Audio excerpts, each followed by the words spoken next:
el Señor le ha enseñado a su pueblo que durante el año hay recordatorios, hay fiestas que nosotros debemos de celebrar para recordar lo que el Señor ha hecho por nosotros. Y el día de hoy celebramos la resurrección de Jesús una vez más, como la hemos celebrado desde que nos hemos acercado a Él. Lo que hemos hecho y lo que vamos a hablar es realmente un recordatorio. Recordemos que el Señor nunca falla, nunca falla. Recordemos que el Señor es el camino, el camino. En la cruz Él murió y luego Él resucitó. Cantaré, siempre le adoraré. La resurrección de Cristo es el evento magno, es la cúspide de todo su ministerio y el sostén y el respaldo de la vida cristiana. Dice la palabra de Dios en 1 Corintios 15 que si Cristo no hubiera resucitado, nuestra fe sería en vano. Pero Cristo resucitó. Entonces nuestra fe no es en vano, nuestra fe es verdadera. Y creemos en que vamos a resucitar igual que Él. Cristo no se quedó en la tumba, sino a los 3 días resucitó como lo habían dicho las Escrituras y como Él mismo lo había declarado. El Señor nunca miente y Él cumplió con su promesa. Ahora está sentado en su trono de poder. Cristo no vino meramente a morir. Cristo vino a conquistar la muerte. Jesús sería solo otro profeta si solo hubiera muerto y su vida había acabado ahí. Sin embargo, por la resurrección, Jesucristo es autenticado como el Hijo de Dios.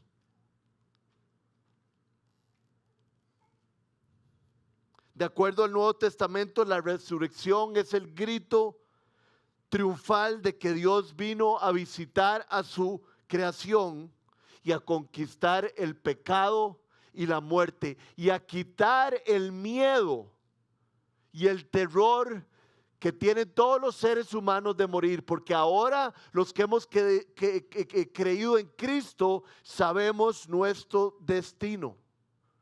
El tiquete que nuestra maldad y nuestro pecado nos iba a llevar a un destino ha sido cambiado y ahora tenemos un destino en los cielos. Hace unos años, cuenta la historia, que había un pastor que se llamaba Robert Lee, un inglés. Y este pastor fue a Jerusalén en una excursión. Y entonces cuando fueron a Jerusalén, visitaron los diferentes lugares que la Biblia nos explica y pasaron a la par del monte, pasaron a la par del Gólgota, del Calvario. Y Robert Lee le dijo al líder de la excursión: por favor, paremos aquí y déjeme ir y subir hasta la montaña. Y Robert Lee le dijo: no, eso no es parte de la excursión, siempre nos quedamos aquí muy cerca del Calvario, pero nadie sube. Y Robert Lee le insistió tanto al líder de la excursión que el líder de la excursión dijo: sí, está bien, vamos a subir. Y subió Robert Lee con el jefe de la instrucción de la excursión. Y Robert Lee se quedó con sus ojos cerrados, se quitó su sombrero y se puso en una postura de meditación y una postura de oración. Estaba muy conmovido y cuando el guía vio lo que estaba sucediendo en Robert Lee, el guía le dijo, ¿ha estado usted antes aquí? Y Robert Lee le dijo, sí, he estado antes aquí. Hace 2000 años estuve aquí con Cristo, porque la Escritura dice que con Cristo hemos sido crucificados juntamente con Él. Por eso hemos visto toda la historia de Jesús desde que Él nació hasta la expiación de sus pecados, hasta que murió en la cruz tomando nuestro lugar como sustituto. Pero hoy celebramos la resurrección, hoy celebramos la victoria, que el plan de Dios se ejecutó. La enseñanza de hoy está dividida en 4 puntos. Y estos son los 4 puntos que vamos a tener en la pantalla. El primer punto es la evidencia que nos da el Nuevo Testamento de la resurrección. No vamos a hablar de todas las evidencias externas, históricas, que nos da, que nos muestran de la resurrección, sino vamos a hablar de las evidencias internas de la resurrección, de lo que nos cuenta el Nuevo Testamento. El principio 2 es que Cristo resucitó con un cuerpo físico hecho perfecto. ¿Y por qué eso es importante? Porque nosotros hemos de pasar por lo mismo. El punto 3 es que es acerca de la importancia de la resurrección conforme y con respecto a la justificación. Y el punto 4, la importancia de nuestra santificación por medio de la resurrección. No crean que vamos a estar aquí todo el día, no se preocupen. El principio número 1 es la evidencia que nos da el Nuevo Testamento de la resurrección. Si nosotros estudiamos los diferentes evangelios, encontramos en 3 evangelios la misma narración acerca de la resurrección. Evangelistas escribiendo en tiempos diferentes y en lugares diferentes el mismo acontecimiento. Esta es la evidencia que nos da la palabra de Dios acerca de la resurrección. Y vamos a leer los diferentes pasajes para ver las limitadas diferencias entre ellas y para recordar aquel momento. Empezamos con Marcos 16 del 1 al 8. Dice así: cuando pasó el sábado, el día del Shabbat, María Magdalena, María la madre de Jacobo y Salomé compraron especies aromáticas para ir a ungir el cuerpo de Jesús. Muy de mañana, el primer día de la semana, apenas salido el sol, se dirigieron al sepulcro. Iban diciéndose unas a otras: ¿quién nos quitará la piedra de la entrada del sepulcro? Pues la piedra era muy grande. Pero al fijarse bien se dieron cuenta que la piedra estaba corrida. Al entrar en el sepulcro vieron a un joven vestido con un manto blanco sentado a la derecha. Y se asustaron. No se asusten, les dijo. ¿Cómo uno no se va a asustar, verdad? Ustedes buscan a Jesús el Nazareno, el que fue crucificado. Él ha resucitado. No está aquí. Miren el lugar donde lo pusieron, pero vayan a decirle a los discípulos y a Pedro que Él va delante de ustedes a Galilea. Y allí lo verán tal como Él les dijo. Temblorosas y desconcertadas, las mujeres salieron huyendo del sepulcro. No dijeron nada a nadie porque tenían miedo. Esto es lo que dice Juan 20 del 1 al 9. El primer día de la semana, muy de mañana, cuando todavía estaba oscuro, María Magdalena fue al sepulcro y vio que se había quitado la piedra que cubría la entrada. Así que fueron corriendo a ver a Simón Pedro y al otro discípulo, a quien Jesús amaba, y les dijo: se han llevado del sepulcro al Señor y no sabemos de dónde lo han puesto. Pedro y el otro discípulo se dirigieron entonces al sepulcro. Ambos fueron corriendo, pero como el otro discípulo corría más aprisa que Pedro, Yo me imagino que Pedro como que tenía una pancilla, no sé por qué me imagino eso. Siempre me lo he imaginado así. Llegó primero el otro discípulo al sepulcro, inclinándose, se asomó y vio las vendas, pero no entró. Por supuesto, tras él llegó Simón Pedro y entró en el sepulcro. Vio allí las vendas y el sudario que había cubierto la cabeza de Jesús. Aunque el sudario no estaba con las vendas, sino estaba enrollado en un lugar aparte. En ese momento entró también el otro, Juan, discípulo, el que había llegado primero al sepulcro, y vio y creyó. Vio adentro, no vio a Cristo, se dio cuenta que había resucitado y eso lo hizo creer. Hasta entonces no habían entendido la escritura que dice que Jesús tenía que resucitar.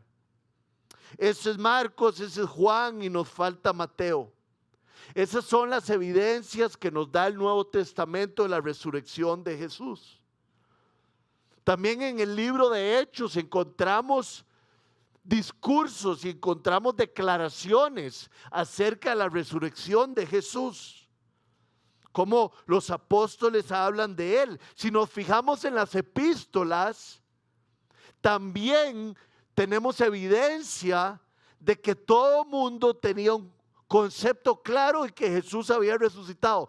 Pablo continuamente habla como una verdad absoluta de que Cristo resucitó. No solo los evangelios nos demuestran que Cristo había resucitado, no solo el libro de Hechos habla y se fundamenta en esa gran verdad, sino que todo lo que dice el apóstol Pablo es a partir de la verdad de que Cristo vino, vivió, murió y resucitó. Esto muestra que todo el Nuevo Testamento da testimonio de la resurrección de Cristo. Y esto nos lleva a dos conclusiones. Podemos ignorar la resurrección de Cristo. Podemos no tomar en cuenta las evidencias internas de la palabra de Dios. O podemos poner a Jesús en su trono radiante, soberano sobre nuestra vida. Hay que tomar una decisión. O creemos en Cristo resucitado como el Señor de la vida, como nuestro Salvador, o no creemos del todo. Pero si no tomamos una decisión, la estamos tomando. Leí un párrafo que creo que es demasiado poderoso para aquellos que no hemos puesto nuestra fe en Cristo. Y lo lindo es que para poner nuestra fe en Cristo solo tenemos que creer. Se nos da por gracia, no hay que hacer nada. Esto es para usted, para el que se está enfrentando al Señor de buena manera. Arréglate con Dios lo más pronto posible. Lo más temprano que puedas en tu vida. No lo dejes para un tiempo en el futuro cuando posiblemente no lo vas a poder manejar bien del todo. Entregue su vida a Cristo. Cristo la va a guardar, se la va a dar al Padre y eventualmente ustedes y yo vamos a descansar. Si usted está aquí hoy de invitado, hoy yo oraba en la mañana, Señor, te pido por todas las personas que han ido por años o por meses a Casa 242, que creen que son salvos. Que nos demos cuenta y que tú nos ilumines, que para ser salvo hay que creer en la cruz, en que tú tomaste nuestro lugar, en que Cristo fue golpeado en nuestro lugar, en que su sangre nos limpia de todo pecado y que Él resucitó para que nosotros eventualmente lo hagamos. Por favor, entregue su vida a Cristo. Segundo principio, Cristo resucitó con un cuerpo físico hecho perfecto.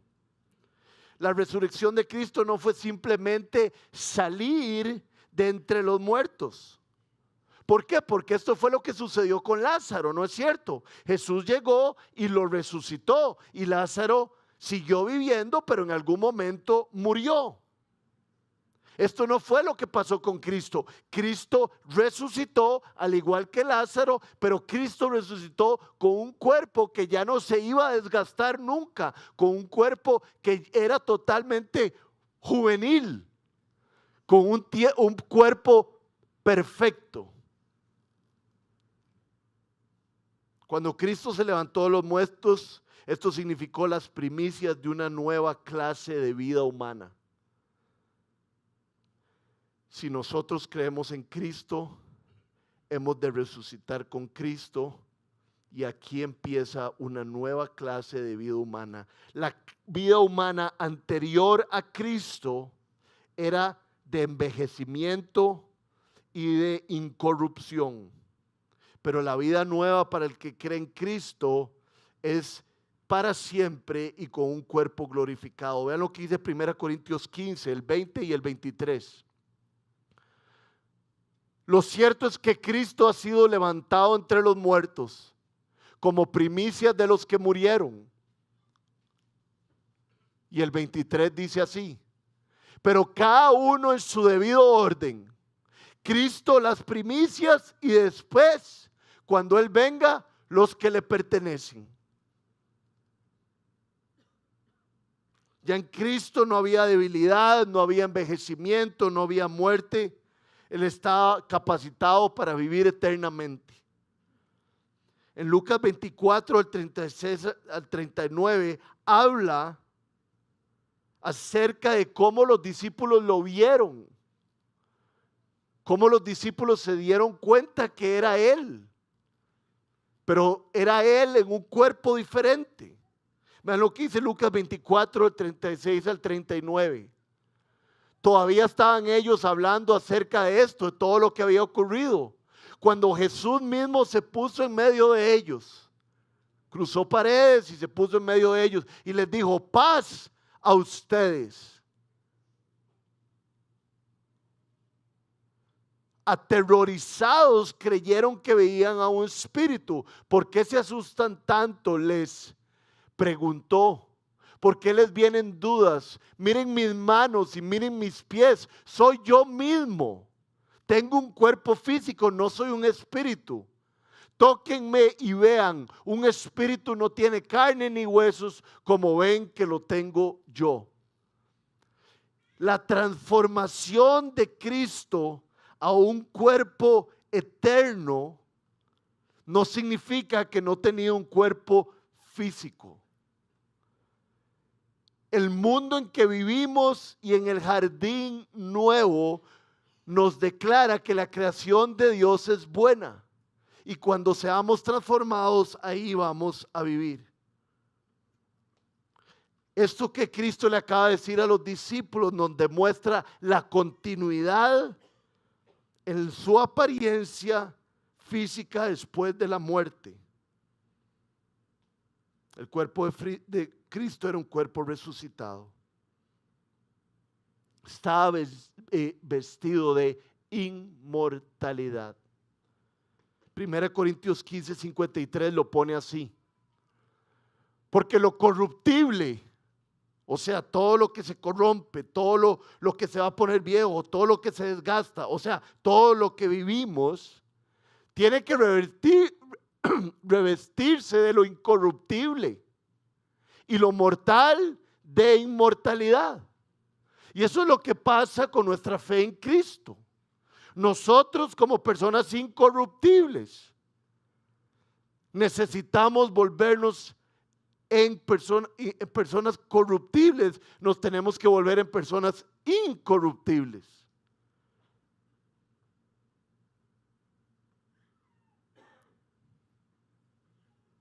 Una persona incorruptible es el estado de un cuerpo que no está sujeto al deterioro, ni descomposición, ni destrucción, sino que está en gloria y en poder.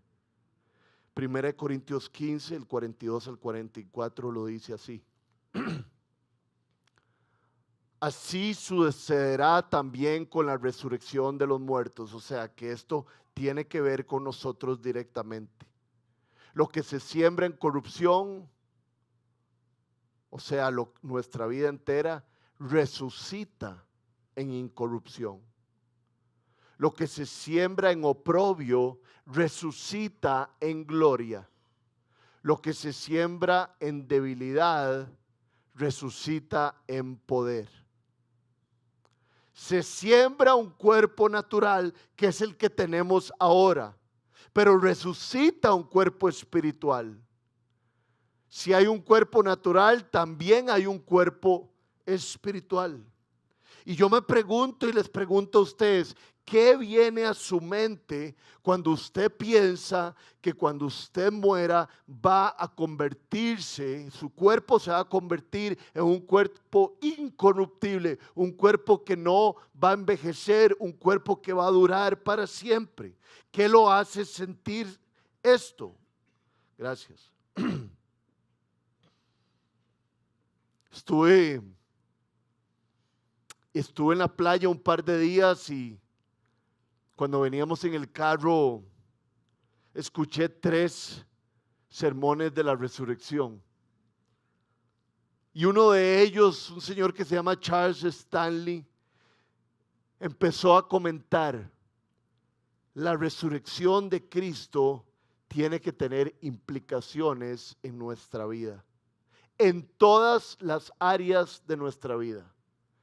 Si Cristo resucitó, debe impactar nuestro ejercicio, nuestra familia, nuestras relaciones, nuestro trabajo. Y la pregunta para nosotros es: ¿qué ha hecho? ¿Cuáles han sido las implicaciones de la resurrección en nuestra vida? Nos ha dado gran esperanza.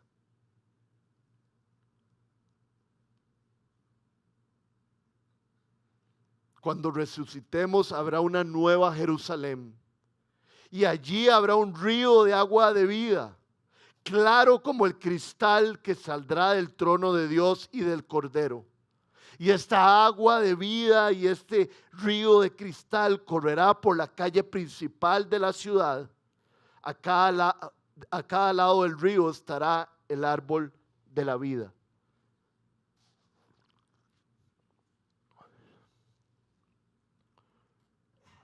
Principio número 3. La resurrección de Cristo asegura nuestra justificación. Creo que esto lo sabemos muchos, pero Dios le dijo al pueblo de Israel que hiciera un templo. Y en la parte de afuera del templo se hacían muchas cosas, sobre todo los sacrificios. Después, cuando uno entraba al templo, era el lugar santo, donde los sacerdotes tenían otras funciones. Pero después del lugar santo, donde entraban varios sacerdotes, estaba el lugar santísimo, donde solo podía entrar un sacerdote una vez al año para hacer el sacrificio anual. Si ingresaba cualquier otro día y si no había estado purificado, no podía entrar al lugar santísimo. Había un obstáculo entre el sacerdote y la presencia de Dios. Y dice la palabra de Dios que cuando Cristo murió, la cortina que estaba entre el lugar santo y el santísimo se desgarró. El significado de eso es: ahora no solo un sacerdote puede entrar una vez al año, ahora todos pueden entrar todos los días del año. Ya no hay obstáculo para entrar a la presencia de Dios. Rodri, estás entrando a la presencia de Dios con confianza. Casa 242, el velo se ha rasgado, estamos tomando oportunidad de entrar en el lugar santísimo.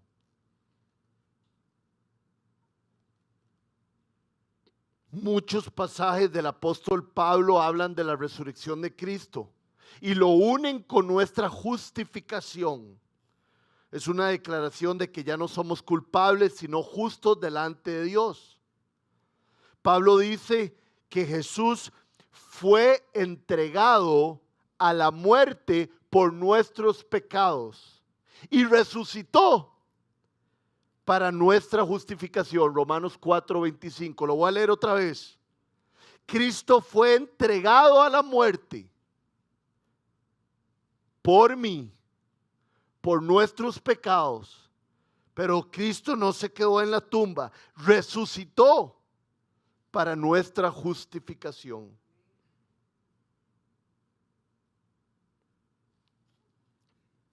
La palabra justificación no es tan complicada. Justificación es un término tal vez legal de que cuando uno tiene una deuda con alguien o se le está juzgando y la persona va a quedar libre, hay una justificación. Hubo una evidencia, sucedió algo que justificaba al que iba a ser encarcelado, al que iba a ser castigado, y ya no iba a suceder. Cristo nos justificó. Ya no tenemos culpa y ya podemos salir libres. La pregunta es si vivo libre, si constantemente me recuerdo que Cristo me ha justificado. Un ejemplo para la justificación.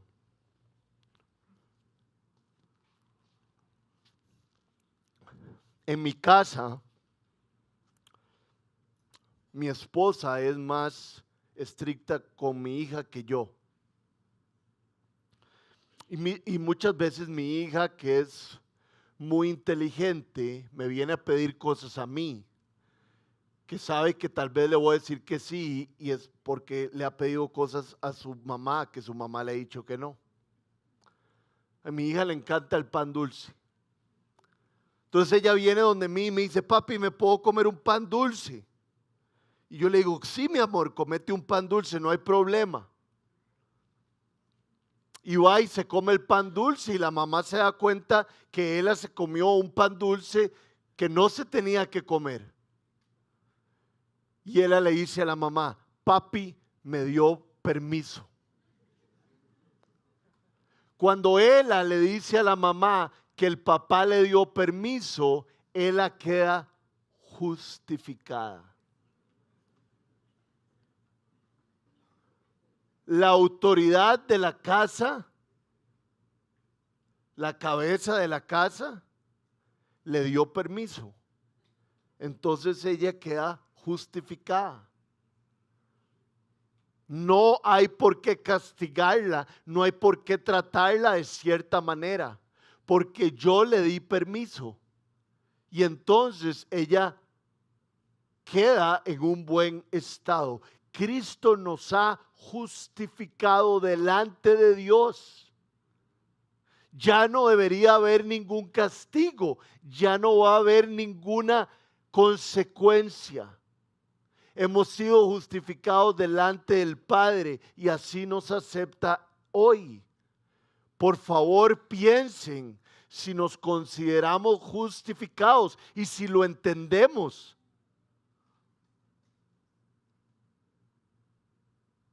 Cuando Cristo resucitó, esa fue la declaración de parte de Dios de aprobación de la obra de redención de Cristo.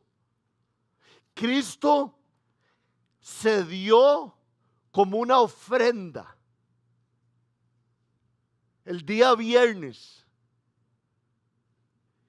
Y el día sábado pasó y el domingo Él resucitó. Y cuando Él resucitó es un signo de que el Padre estaba diciendo, la ofrenda que Cristo hizo es suficiente.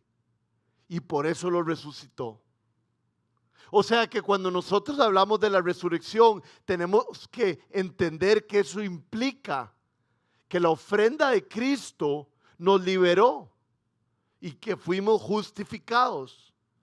Esa es la evidencia de que estamos bien con Dios. Lo que celebramos hoy no solo la victoria de Cristo sobre la muerte, sino que lo que celebramos hoy es que la ofrenda de Cristo fue suficiente para que nosotros quedáramos libres. Calvino dice lo siguiente: por medio de su muerte el pecado fue limpiado y la muerte extinguida. Por medio de su resurrección la justicia fue restaurada y la vida levantada.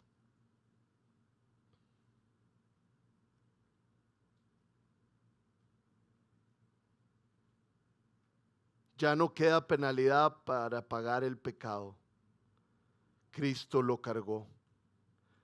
Ya no hay culpa, ya no hay deuda. Todo había sido cancelado.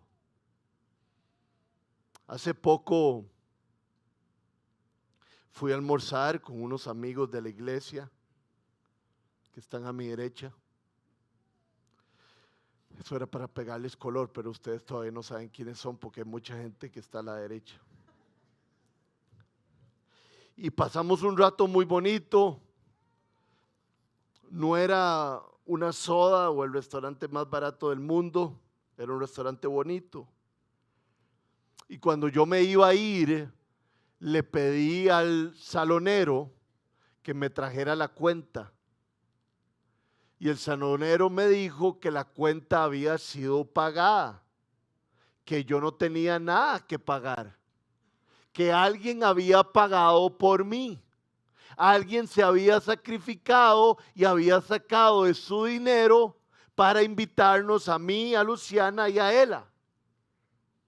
Eso nos debería dar un buen ejemplo. Cristo pagó por nosotros. Nosotros no tenemos nada que pagar. Pero lo increíble y lo tonto, es muy tonto que yo y que ustedes todavía a veces o muy a menudo queremos pagar. Queremos hacer cosas para agradar a Dios, nos forzamos en legalismos para ver si Dios nos acepta, pero Dios ya nos aceptó y no hay por qué vivir con culpa porque Él pagó. Si Él pagó, ¿por qué nosotros actuamos como si Él no hubiera pagado? En legalismos y en tonteras. Quiero hacer esto para ver si agrado a Dios. Dios ya se agradó en lo que hizo su Hijo y nos adoptó. Así es como nos ama. Entonces ya paremos de tratar de pagar la cuenta nosotros, porque la cuenta ya la pagó Él.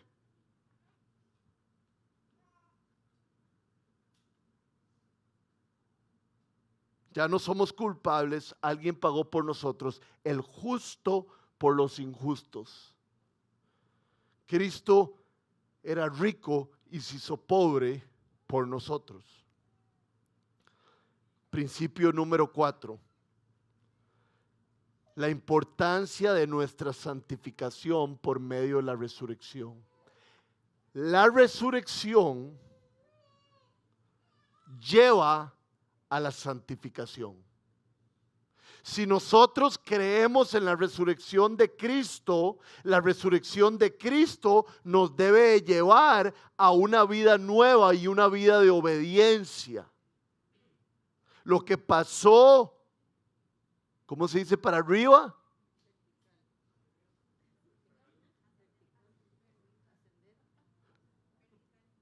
Lo que pasó verticalmente afecta lo que pase horizontalmente. Lo que Cristo hizo afecta la manera en que nosotros vivimos.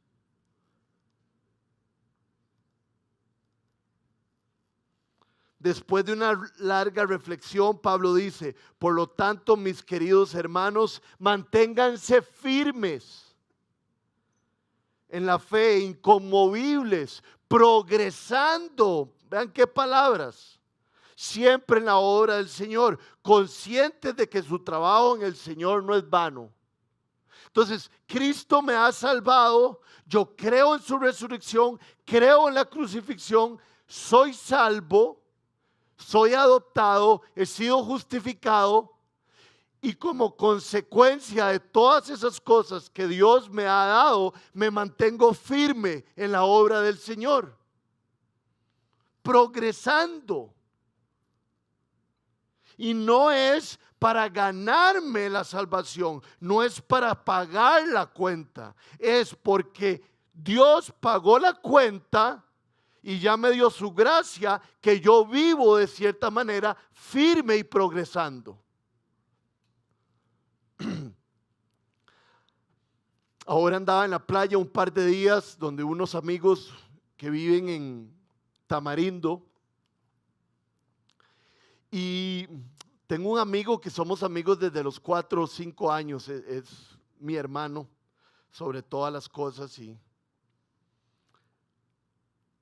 tenía una tabla nueva de surf. No es una tabla de picar ni nada. Preciosa, y me dijo, esa tabla es para usted. Por favor, bote la otra tabla que usted tiene, porque usted no la cuida, está llena de arena seca, está horrible. Por favor, tome esta y cuídala. No la llene de arena, constantemente límpiela. Esa tabla que me regaló mi mejor amigo vale como $1,400, que yo no sé usted, pero para mí me parece una millonada. Y cuando él me regaló la tabla, ¿verdad? Yo no sabía qué hacer. Le digo, ¿querés que te traiga un vaso de agua? ¿Querés que te traiga algo de comer? No sé, ¿qué te puedo servir?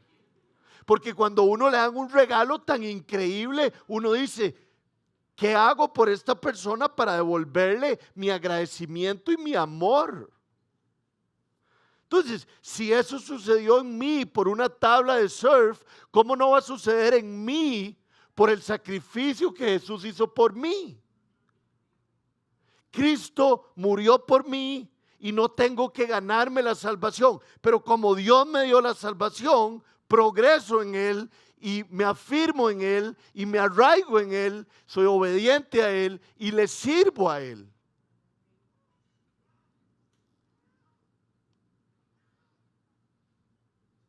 Para que eventualmente nos diga, pase adelante, siervo bueno y fiel.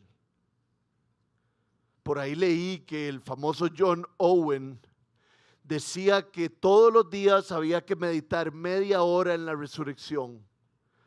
Porque si meditábamos media hora en la resurrección, eso iba a tener implicaciones en nuestra vida.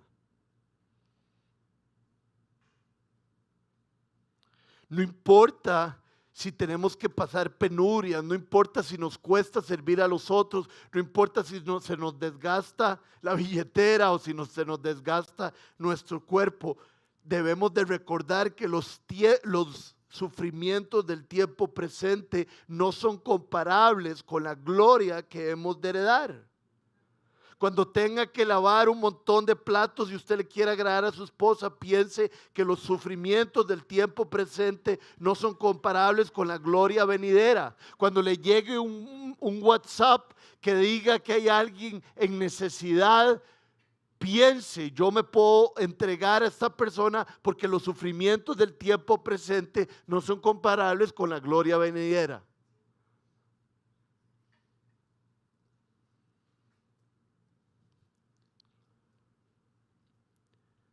Y con este tema es necesario hablar de que la resurrección debería tener un impacto en nuestras vidas de ceder ante el pecado, de que el pecado se vaya de nuestras vidas. La resurrección debería hacer eso por nosotros. Hay un link,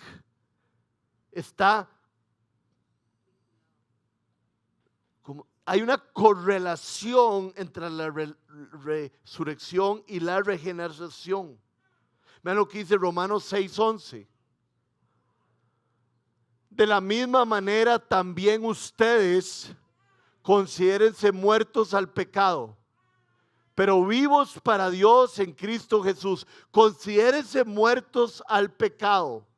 Como Cristo resucitó, considérense muertos al pecado, pero vivos para Dios en Cristo Jesús. Es interesante porque cuando uno de verdad se entrega a Cristo, hay una transformación en la vida de uno. Y los amigos y los familiares y las personas cercanas luego siguen invitando a uno a cosas que uno sabe que ya no le agradan a Dios. Y uno tiene que decirle, no, muchas gracias, no, muchas gracias. Y eso es como una explicación de lo que acabamos de leer. No me busquen para esas cosas más, porque yo he muerto para esas cosas. Yo he muerto para el pecado y soy vivo para Dios. No cuenten conmigo, ni se les ocurra, porque yo ya no quiero eso. Tengo una vida nueva. La resurrección hace que nosotros vivamos, o más bien muramos al pecado.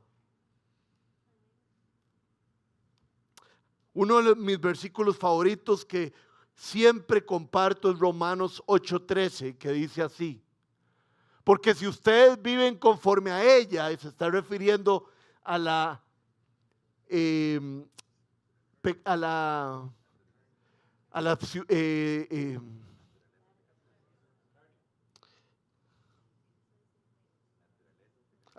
naturaleza pecaminosa, morirán. Si ustedes viven conforme a ella, morirán. Pero si por medio del Espíritu, porque Dios nos ha dado un espíritu de poder, dan muerte a los malos hábitos del cuerpo, vivirán. Entonces parece que hay que darle muerte, aplastar a los malos hábitos del cuerpo.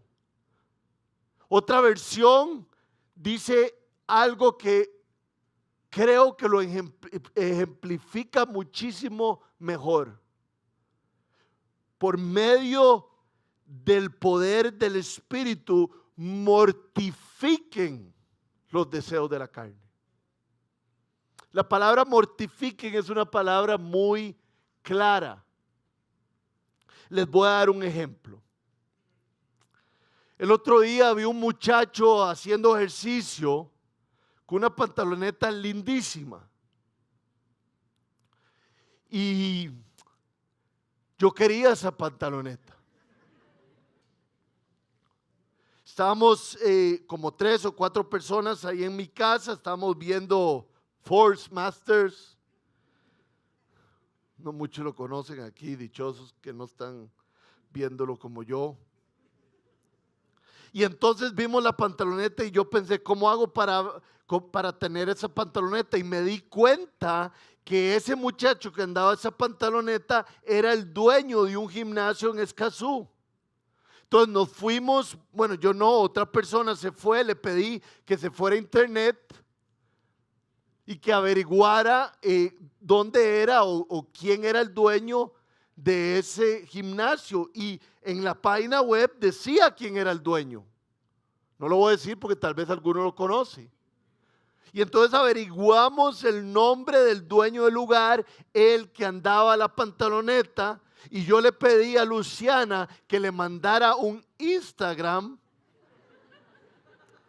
al muchacho preguntándole dónde había comprado la pantaloneta.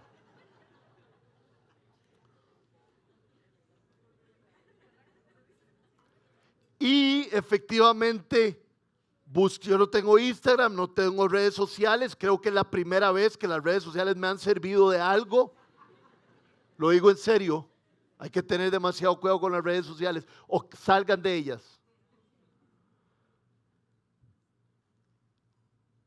Y entonces le dije a Luciana, mándale un mensaje a esta persona.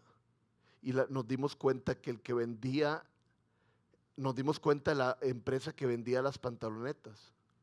Y entonces yo pasé todo el día, como 3 días, una semana. Lucy, mandales un mensaje. Lucy, ya les mandaste un mensaje. Lucy, ya te pidieron la talla. Lucy, ya, ¿cómo hacemos para pagarlo? Segura que ya lo hiciste. Yo estaba día y noche mortificándola. Que si sí, que si no, que por favor, que lo hagamos, que nos movamos. Eso es mortificación. Es una tras otra vez con fuerza, necio. Y eso es lo que dice la palabra de Dios. Como hemos resucitado con Cristo, vivamos en obediencia a Cristo. Vivamos mortificando los deseos de la carne. Una y otra vez majándolos, una y otra vez alejándolos, una y otra vez pidiéndole al Señor, Señor, ayúdame a odiar este pecado. Si tú has resucitado, quiero vivir de una manera digna de mi resurrección.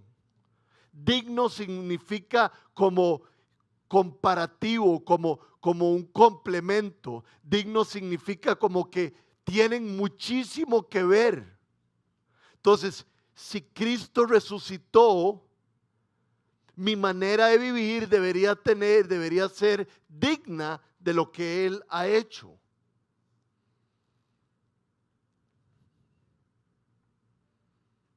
Quiero leerles esta frase. ¿No ves que no le debemos nada a esta vieja vida de hacer todo nosotros como nos da la gana? No le debemos nada, ni un centavo. No hay nada ahí para nosotros.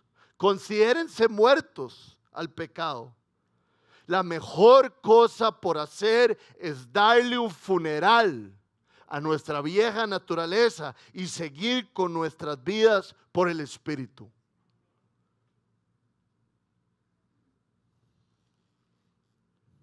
Señor, por favor, ayúdanos a darle un funeral a nuestra vieja naturaleza. Y Señor, ayúdanos a hacer este funeral todos los días, porque sabemos que es algo diario.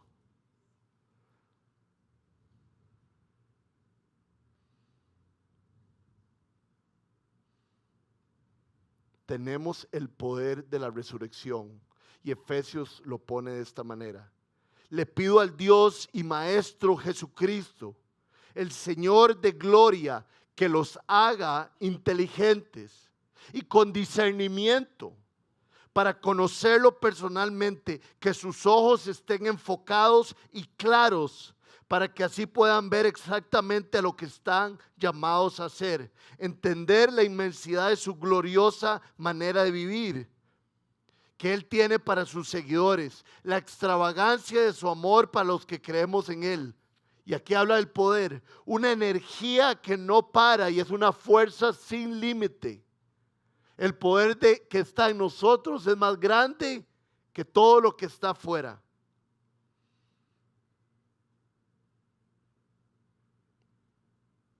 Hay el presidente de Sovereign Grace Churches, de Gracia Soberana, que es una institución de la cual somos muy amigos, contó el otro día en una de esas charlas de resurrección que escuché que iba para Orlando con su familia y alguien agarró el micrófono y estaba desesperado y dijo: nuestro avión va a caer de una forma peligrosa, es un aterrizaje forzoso, pero la persona lo dijo de la peor manera. Después el piloto, aterrorizado, dijo lo mismo.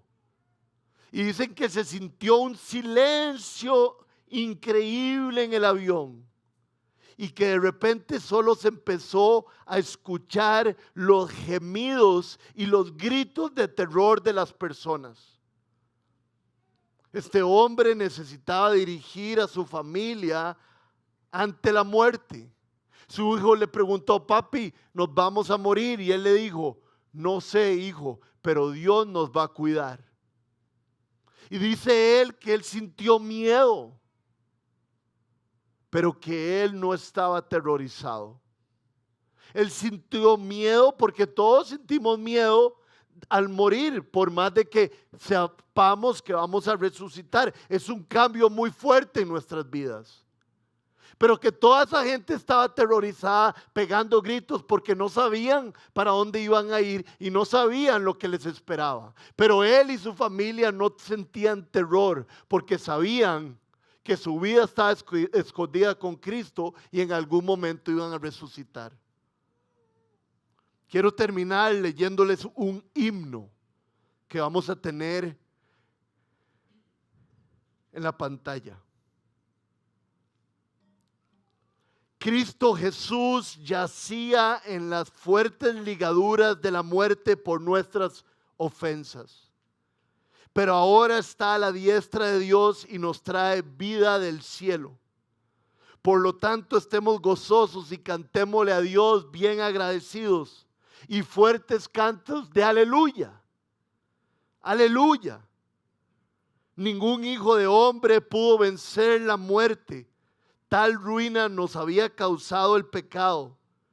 No se encontró inocencia en la tierra. Y por eso la muerte nos había traído en la esclavitud desde la antigüedad. Y cada vez se hizo más fuerte esta muerte. Y audaz y nos tuvo como cautivos. Aleluya. Cristo Jesús, el Hijo de Dios, descendió su pueblo para librar, destruyendo el pecado. Tomó la corona de la frente pálida de la muerte para siempre. Fue una contienda extraña y espantosa cuando la vida y la muerte luchaban. La victoria se quedó con la vida. El reinado de la muerte había terminado. La Sagrada Escritura dice claramente que la muerte es tragada por la vida. Aleluya. Aquí vemos al verdadero Cordero Pascual, a quien Dios gratuitamente nos dio. Él murió en el árbol, murió en el madero, maldito.